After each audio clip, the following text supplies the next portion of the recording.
All right, welcome everyone. Today we have Germain Tobar as a speaker.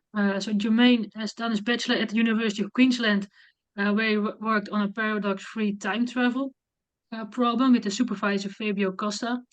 Then he earned the Cambridge, Australia Allen Scholarship, which he used to do his masters in the University of Cambridge, and he's currently doing his PhD in the University of Stockholm, where he's working on other things. But one thing that he'll be talking about today is finding gravitons in a lab. So Jermaine, thank you for speaking today, and I'm looking forward to it. All right. Thank you very much for the kind introduction and the invitation to be here today and present this work with your community. So as the title suggests, I'm going to be talking about this recent article that appeared in print a couple of months ago now on revisiting the possibility to detect single gravitons in light of recent progress in quantum optomechanics. So the question of whether a single graviton is possible to detect is not new. It has been, going back to the early days of quantum theory, many physicists have looked at this question in the past. And if you had have asked me this question a few years ago, I would have told you the same answer that probably many of you in the audience might still hold on to, which is that single graviton detection is fundamentally impossible with any realistically detector. Gravitons interact simply too weakly with matter in order to be realistically observable in any feasible experiment.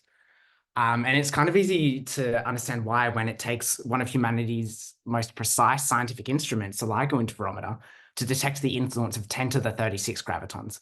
So when two black holes merge, and by the time the gravitational waves reach Earth, the gravitational waves consist of around 10 to the 36 gravitons. And we are only just able to resolve the path length difference due to that many gravitons. So resolving the getting the precision of the level of a single graviton seems nigh on impossible if we need to scale up the sensitivity by 36 orders of magnitude. However, many of these arguments which have said that graviton detection is impossible were missing some insights from adjacent fields, namely that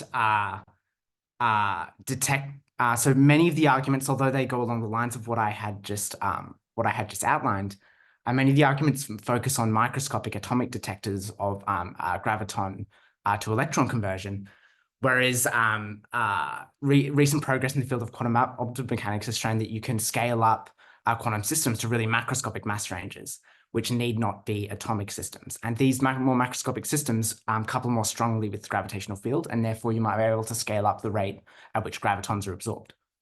And second of all, really precise technology has been developed to read out quantum energy levels of these detectors and really be able to resolve single quanta energy exchange processes.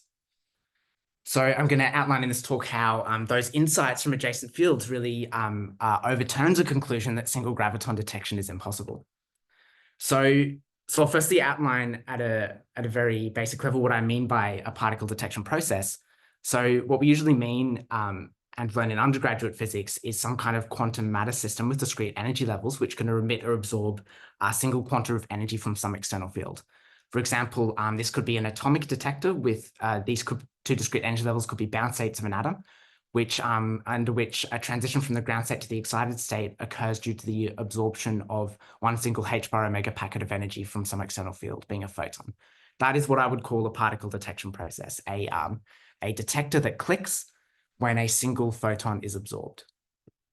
And this kind of particle detection process really guided the physicists of the early 1900s, such as Bohr and Einstein, in formulating quantum theory. And for example, the photoelectric effect pointed to the existence of photons, and the Bohr model helped and the Bohr model's explanation of atomic spectra of these transitions really helped guide theorists in developing quantum theory. So now, although I've outlined what I mean by a particle detection process, I want to highlight here that the photoelectric effect works off exactly the same principle, where you have transitions between energy eigenstates due to the absorption of single quanta of energy from some external field. But instead of, say, two bound states in atoms, it would just be to a state that's in the continuum of excited states. And one thing that I really want to emphasize here is that the original studies of these photon detection processes were not single photon input. So the photoelectric effect was what in quantum optics we would call a stimulated process, where the detector transitions between energy eigenstates due to the interaction with a macroscopic number of photons rather than just one single photon. So in a modern context, when we think of a photodetector, we usually think of a detector that clicks when a single photon is input to the detector. But just because if I have a detector with discrete energy levels and it only transitions when, say, 10 million photons are input to the detector, I would still call that a single photon detector. It's just a very low efficiency single photon detector. And the photoelectric effect was a detection process in exactly that sense. It was not single photon input. It was a source, a thermal state of light consisting of a macroscopic number of photons, causing discrete energy transitions in a quantum matter system. So given that understanding of what we really mean by a photon detection process, we revisited the question of whether it's possible to observe this kind of detection process for the interaction between gravitational waves and quantum matter. And so as I outlined before, the conventional answer to this question is no. So many physicists have asked this question, and most recently Born and Rothman in 2006 wrote a paper on it, and Dyson in 2013 wrote a paper on it, that it's fundamentally impossible. And they reached this answer no, mostly because they were thinking about single graviton input. As in, can my detector click when a single graviton is input to the detector? And Dyson and Born and Rothman were right about that. It is nigh an impossible task to try and get a detector to click when a single graviton is input to the detector. But Dyson also considered the gravitational version of the photoelectric effect. He didn't just consider single graviton input in his analysis. He looked at the cross-section for, say, a source of gravitons of high amplitude, for example, thermal gravitons from the sun, which would not be a single graviton source. It would be a source, an incident source of gravitons to the Earth containing a macroscopic number of gravitons, and whether atomic detectors could undergo gravitoelectric transitions from that source of a high amplitude of gravitons, which would be a literal gravitational version of the photoelectric effect, where gravitons cause ejection of electrons from an atom. And he reached even that was impossible, even with a macroscopic number of gravitons, mostly because he was only considering these processes for atoms. So,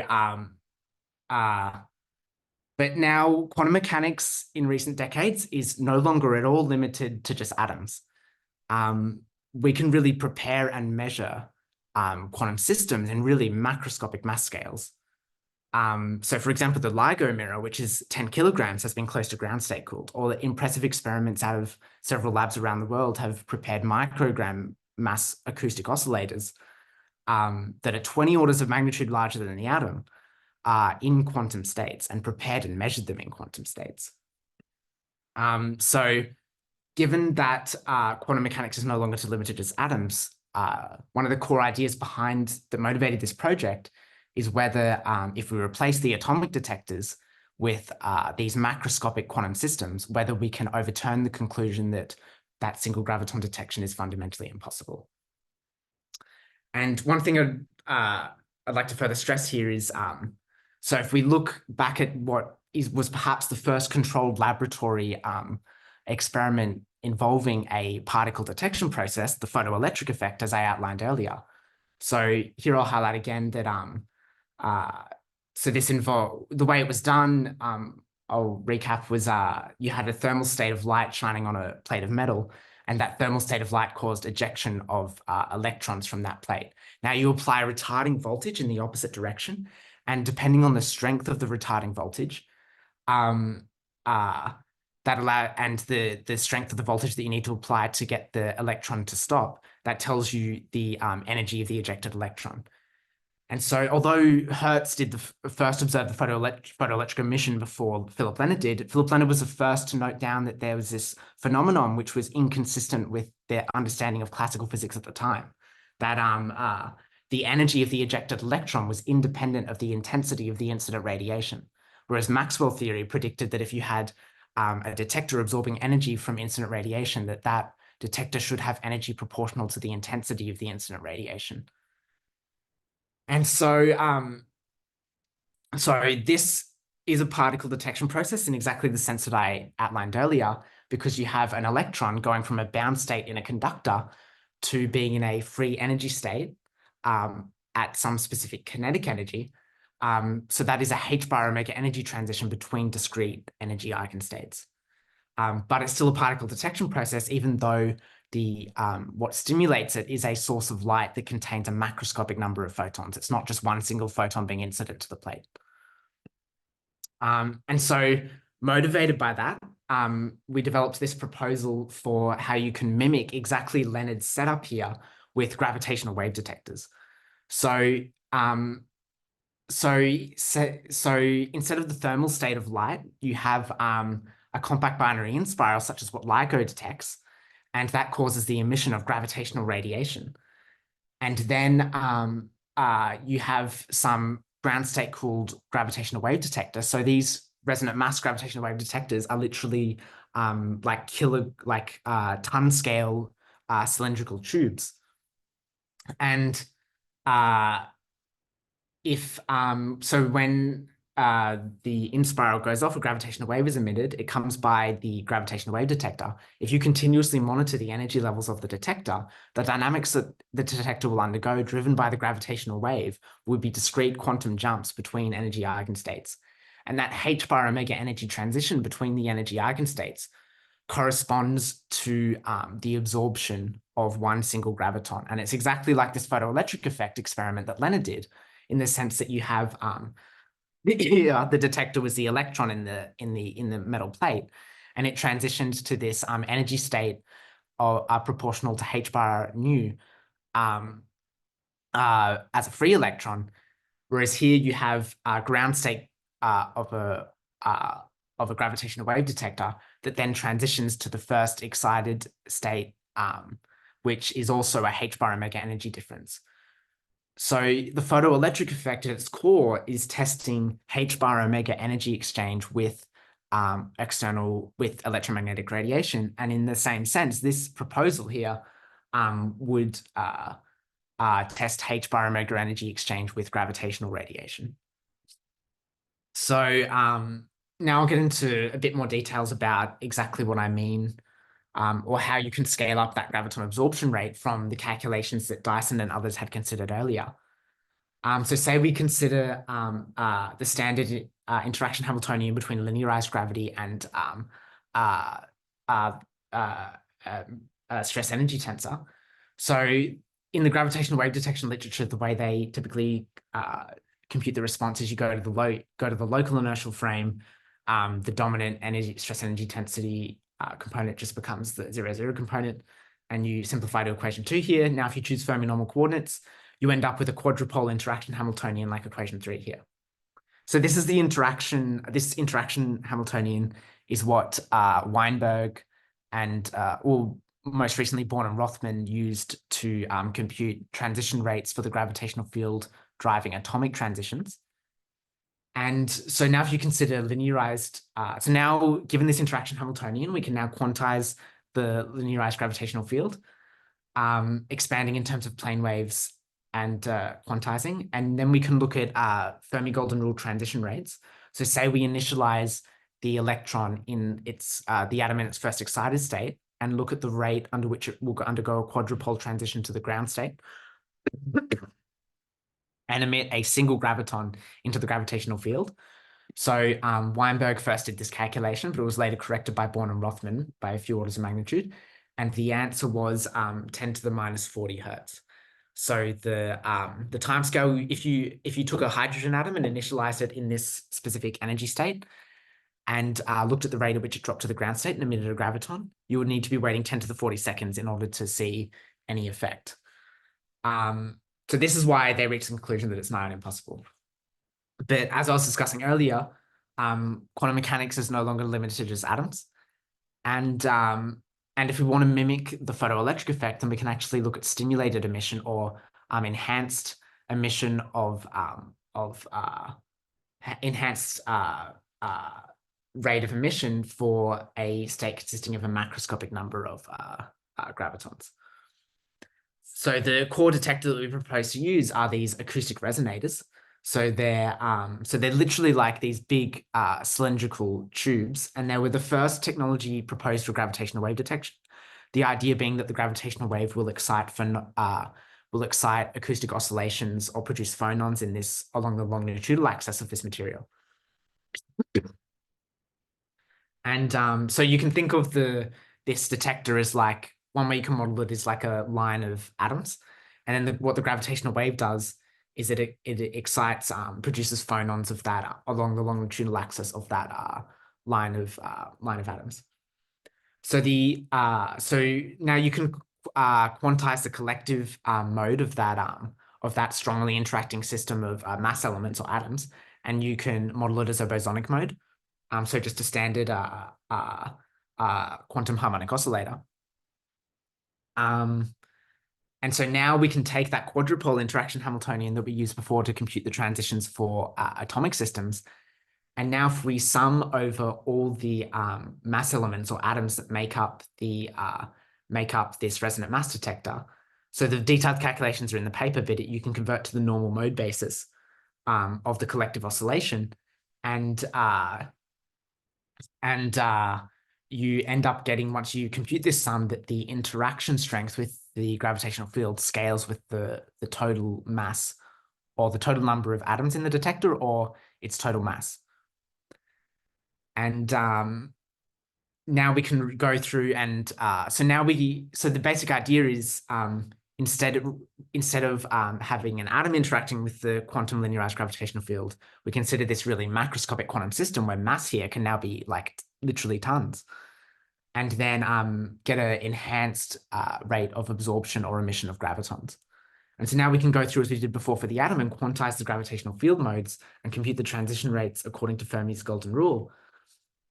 And we find that so now if you prepare the detector in the n=1 Fock state and look at the rate at which it transitions to the ground state, you end up getting a rate on the order of 10 to the minus 33 hertz, which is still nigh on impossible. So this is using a typical, say, an niobium cylinder, which was typical of these gravitational wave detectors. So looking at the spontaneous emission of a graviton is still impossible with this kind of detector, but it's still much better than Weinberg's calculation, which was 10 to the minus 40 hertz. But now if we look at stimulated absorption, so we consider the detector interacting with a coherent state of high amplitude, such as what LIGO detects, and we take a Weber bar close to what Joseph Weber had designed, you get that rate gets enhanced by the amplitude of the gravitational wave, which, as I said at the start of the talk, is on the order of about 10 to the 36. So you can actually end up designing detectors so that the absorption rate is on the order of about 1 hertz. And so this really, that means that this detector interacting with a gravitational wave corresponding to what LIGO would detect exchanges gravitons with the gravitational wave at about a rate of once per second. So in order to have a more detailed model, we accounted for so this is a very crude calculation where it just assumes on resonance for a very long duration.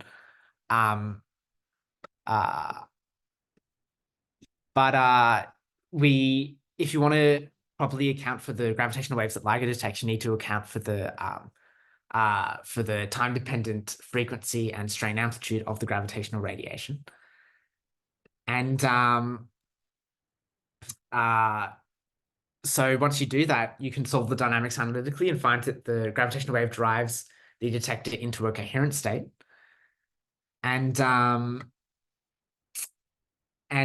what we computed is what is the mass? So what is the mass of the detector to maximize the probability that a single graviton is exchanged with the gravitational radiation? So we want to choose the detector parameters to the detector is driven into a coherent state, which is some distribution in Fock space of number states, and choose the detector parameters so that you maximize the probability that you transition to the first excited state. Because if you transition to the first excited state, that is a h bar omega energy transition, which corresponds to a single graviton detection process in exactly the same sense as the photoelectric effect. And so if you look at the masses that you need, so we computed it for a variety of materials and even some speculative sources of gravitational waves. But say you take a sapphire detector, which is used for these gravitational wave detection protocols, then you need a detector mass on the order of about 100 kilograms. And these other parameters are computed so that the thermal noise, or the rate at which phonons enter the detector due to coupling to a thermal bath, enter at a rate that's about a factor of 3 smaller than the rate at which gravitons are absorbed. And so this really sets a target of what experimental parameters you need in order to get the detector to work. So although most of you are theorists, so the Q factor here corresponds to how decoupled the system is from thermal noise. So the larger the Q factor, so you take Q to infinity, would mean that there is zero coupling to the thermal bath. And the environmental temperature is the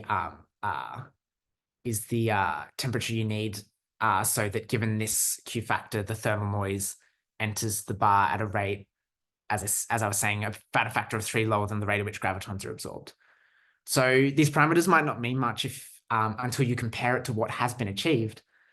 And in these gravitational wave detectors, so what you need is a mass of 250 kilograms, a Q factor of 10 to the 10, and a temperature of 1 millikelvin, and a resonance frequency of 150 hertz. What the state of the art is about 1 or 2 orders of magnitude away from that. So they had a 1.5 ton niobium bar with Q factor of 10 to the 8 and frequency of 700 hertz. So it really is only bridging 1 or 2 orders of magnitude in order to get this experiment to work in terms of scaling up capabilities. And also in terms of ground state cooling of these massive systems, they cooled systems with similar parameters as this down to an occupation of around 4,000 phonons, which is not quite the ground state, but it's a substantial progress towards the ground state.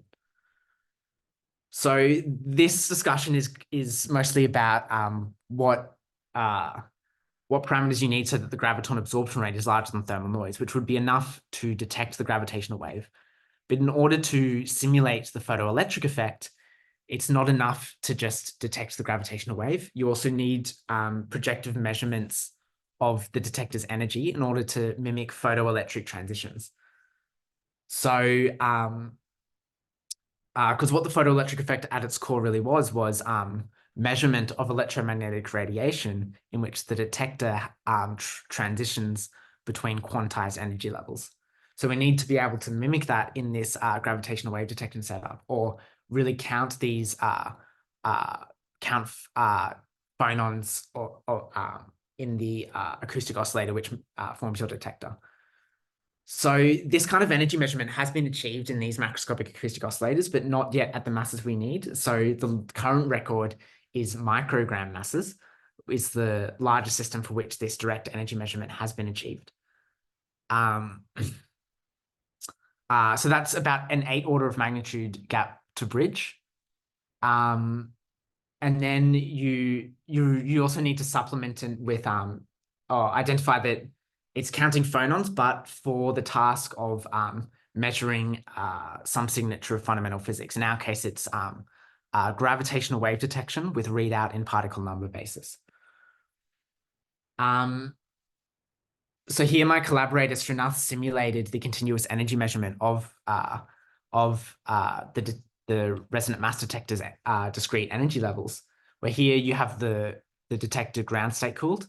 Then at about in this red window, you have the incidence of a chirping 4.4 second gravitational wave pulse, which is closely mimics the signal that LIGO has detected.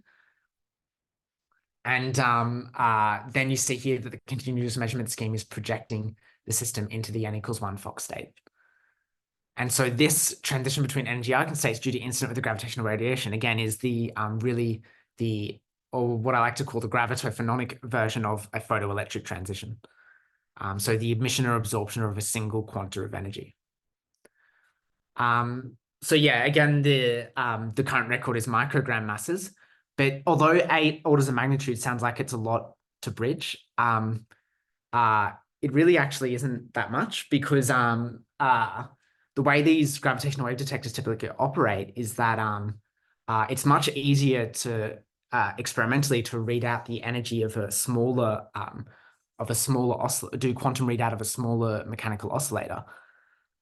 So what many of these how these gravitational wave detectors operate is by coupling them to sequentially smaller masses. And as we outline in this follow-up, if you choose the mass ratios appropriately, you can get, so you have these three masses strongly coupled together, produces some collective oscillation or a normal mode. You get that you have the normal mode has the graviton absorption rate of this first mass, which can be as large as tons or kilograms. But then the signal also can be read out from this nanoscale mass at the end, which can be smaller than picograms in principle. So this is outlined in this follow-up. So if that end mass is smaller than picograms, that's already orders of magnitude smaller than the current record for what energy measurements have been achieved. So conceptually going in this direction really brings to near future experimental capabilities a possibility for witnessing H bar omega energy exchange with gravitational radiation, or simulating the photoelectric effect. So here is a plot of some existing gravitational wave detectors that use this resonant mass scheme. So Auriga had a primary mass on the order of tons and an end mass on the order of kilograms, and so did Niobe in Australia. And the Schoenberg antenna had one which achieved transduction down to a milligram scale mass. Now, these are just some representative examples of these quantum measurements of acoustic oscillators. There are many more that have done similar experiments, but so the current record for the most macroscopic quantum system for which quantum energy measurements have been achieved is 10 to the minus 8 kilograms. And so bridging the gap between the smallest masses for which these gravitational wave detectors can transduce signals to and the most macroscopic measurements of energy of acoustic oscillators is really only 1 or 2 orders of magnitude, which in terms of experiments could only be a few years, or if enough. So this is really to highlight that if it's not so much a matter of decades of technology development being needed, it's really just a few years of research and development is needed to get this experiment to work. So hopefully I've convinced you that this experiment, or this gravitational version of the photoelectric effect, is possible with near future technology, and that's part of the reason why we were so excited about the result. But now I'll get into what it would mean if we actually did it. So what the photoelectric effect actually implies for the existence of photons. So the 3 archetypal signatures of the photoelectric effect are the threshold frequency, the independence of the ejected photoelectron energy from the classical electric field intensity, and the near instantaneous ejection of photoelectrons. So regardless of what anyone thinks about the photoelectric effect and whether it implies evidence for photons, in our gravitational wave detector setup, we have all these 3 signatures. We have a threshold frequency, namely that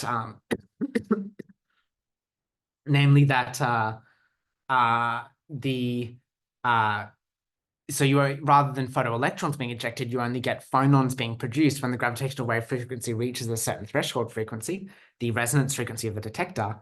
Now, the energy of the phonon produced, and this is the most important signature, is independent from the amplitude of the gravitational wave, the classical gravitational wave H, which mimics the signature that Leonard first observed in the early 1900s, where the energy of the ejected photoelectrons was independent of the classical field intensity.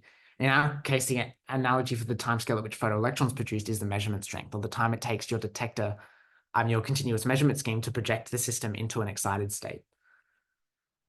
So, although there is a caveat here that that although Einstein explained the photoelectric effect in terms of photons in 1905, many years later, semi-classical models were developed which could describe photoelectric transitions in detectors without quantizing the electromagnetic field, or just keeping the electromagnetic field treated as a C number. so because of that caveat, I think it's helpful to get into the history of the debates of what the photoelectric effect actually implies for quantum gravity. And so there's this essay which also outlines an essay follow-up to our first paper, which outlines this historical analog to the photoelectric effect in a bit more depth. But I'll touch on it here in that so the first person to observe this signature of or the photoelectric effect or the frequency-dependent stopping voltage was Philip Leonard. And so this h bar omega energy transition, he observed this frequency-dependent stopping voltage, or the fact that the energy of the measured electron was independent of the classical field intensity. So he noted that this was a strange effect. It seemed inconsistent with their models of physics at the time, that he expected that the energy of the electrons should have energy proportional to the intensity of the light. And so he came up with what he called was the triggering hypothesis, which was that the light triggers the release of the electron. He thought it was strange that the electron had this h bar omega energy. And his explanation was, okay, it always had that h bar omega energy transition in the conductor for some reason. And then the light just triggered the release of the electron. So then Einstein, in his historic 1905 paper, has this revolutionary idea, which involves quantizing or discretizing the electromagnetic field itself. So so to quote him, he states, the usual conception that the energy of the light is continuously distributed over space to which it propagates encounters very serious difficulties when one attempts to explain the photoelectric phenomena, as has been pointed out in Leonard's paper. So what he's really getting at here is that this h bar omega energy of the detector seems to be problematic for a continuous distribution of the energy of the light, or that if you believe in energy conservation, the fact that the electrons are ejected with this h bar omega energy implies that you need to discretize the electromagnetic field energy as well. So then he goes on to propose photons as an explanation and postulates the Einstein photoelectric relation, which at its core is an energy conservation relation. It's saying that if my detector or my ejected electrons have h bar omega energy, then my electromagnetic field must be broken up into those h bar omega energy packets as well. So Millikan then verified Einstein's relation, but although Einstein wrote down the correct equation which explained the photoelectric effect, it was still hotly debated, and it was not at all accepted straight away that photons, these h bar nu packets of energy of the electromagnetic field, exist, because there were arguments about whether this effect can be explained as a resonance as well, and it turns out it can. So he mostly won the Nobel Prize not for the explaining it in terms of photons, but he wrote down the correct equation, the law of the photoelectric effect, the Einstein photoelectric relation, which explained this signature, which seemed to be inconsistent with the models of classical physics at the time. But going beyond that, the reason the photoelectric effect provided the first evidence of photons is that the energy absorbed by the detector, h bar nu, is independent of the energy predicted by the classical field theory. So the energy of the classical field theory is from the Maxwell equations, is proportional to the square of the intensity of the incident radiation, whereas the detector had this h bar nu energy, which was always proportional to the frequency of the incident radiation. And so although it can be explained without the photoelectric effect and with the classical field theory, because of this non-equivalence of the classical field energy and the energy absorbed by the detector, if you try and explain the photoelectric effect without photons, you run into problems with energy conservation. So it's evidence for photons in the sense that it's consistent with a single photon absorption, or this model of h bar nu packets of energy of the field, or quanta of while the alternative, the semi-classical theory, violates energy conservation. So going more in that direction, in this gravitational setup, the exact same reasoning applies. You can describe these, rather than photoelectric, gravitophononic transitions stimulated in the detector by some classical gravitational field, where now the strain amplitude is a C number. And this fully accounts for the h bar omega energy transitions on the quantum detector while treating the gravitational field classically. However, if you insist on explaining the transitions in this way, you have to give up energy conservation.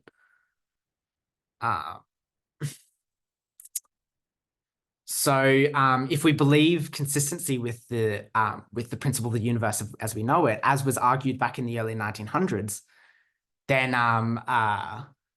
the only consistent explanation for these h bar omega energy transitions in this gravitational wave detector is the existence of gravitons in full analogy to the photoelectric effect for photons. So we can even simulate a version of Millikan's experiment and the Einstein photoelectric relation, where now if you have a bunch of, so the difference here is that in the photoelectric effect, you have this continuum of states to which you can excite the detector. In this gravitophononic setup, we don't have that. We have the acoustic oscillator only has very specific resonance frequencies, but we can set up multiple detectors at different resonance frequencies and scan through different gravitational wave frequencies and build up a similar relation to the linear scaling with frequency that Millikan measured in 1915, but now a discretized version of it. So, to summarize then, the above signatures can be explained with a semi-classical model.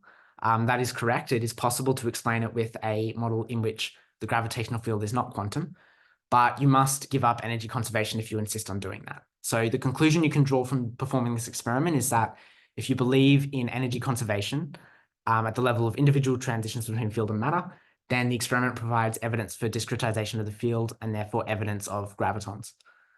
Because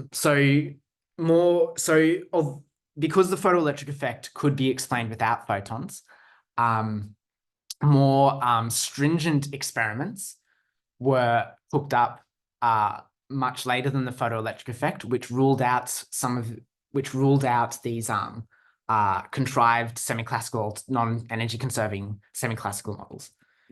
So famously, or Clauser's experiment, which could really have an experiment which distinguished that particular semi-classical model from full quantum electrodynamics. And well, it's true that then even these experiments would provide much stronger evidence of, or this provided much stronger evidence of photons. It's still not fully unambiguous in the sense that even with this experiment, you can still cook up some more contrived model in which there is superluminal signaling between the arms of the two arms of the detectors, and still explain the same experiment without the existence of photons. So what I'm trying to get at here is that no matter what experiment you do, there is always some contrived semi-classical alternative that you can cook up, which either violates energy conservation, superluminal signaling. So the way I kind of view it is that these different experiments form like a hierarchy in terms of evidence for photons, where you have photoelectric effects at the base level. It means discretize the field, or you give up energy conservation, all the way to this experiment, or even violation of Bell inequality with photons would be the ultimate gold standard. But in any of those experiments, there is always some contrived model you can cook up. So for that reason, the fact that these type of experiments prove to a much higher level of to a much higher gold standard, will give a much higher standard of evidence of photons. It doesn't take away from the fact that the photoelectric effect provided the first evidence of photons, and that this experiment would provide the first evidence of gravitons. And that's why we were so excited about this proposal, because it is a simulation of the photoelectric effect. You have correlation of absorption events with the LIGO interferometers, which allow for you to know the intensity and frequency profile of the gravitational wave. So that acts as your source control, telling you that allowing you to, over many different detection events, get statistics for different intensity and frequencies of different gravitational waves, allowing you to really build up photoelectric relations. And then and you have this h bar omega energy transition, which really corresponds to a gravitational version of the of that frequency dependent stopping voltage that Leonard measured in 1905. So to summarize, so previous arguments that single gravitons can be detected in the sense of h bar omega energy exchange between field and matter were incorrect. Turns out all you need is a gravitational wave detector with readout and particle number basis, and that is a gravitational version of the photoelectric effect. And in that sense, because the technology has already been previously developed, or much of the necessary technology has already been developed, it can be achieved with realistic parameters that are about 1 or 2 orders of magnitude beyond state of the art. And it will serve as the first experimental identification of the quantum nature of the gravitational field to the same extent as the photoelectric experiments of the early 1900s. With that, I'll thank my collaborators on the original paper. So Srinath Manikandan is a postdoc here at Nordita and Stockholm University. Thomas Beitel, who is a PhD student at Stevens Institute of Technology, and Igor Pokowski, who is a faculty member here at Stockholm University and Stevens Institute of Technology. So thank you. All right, thank you very much. Very nice. So we can stop the recording then.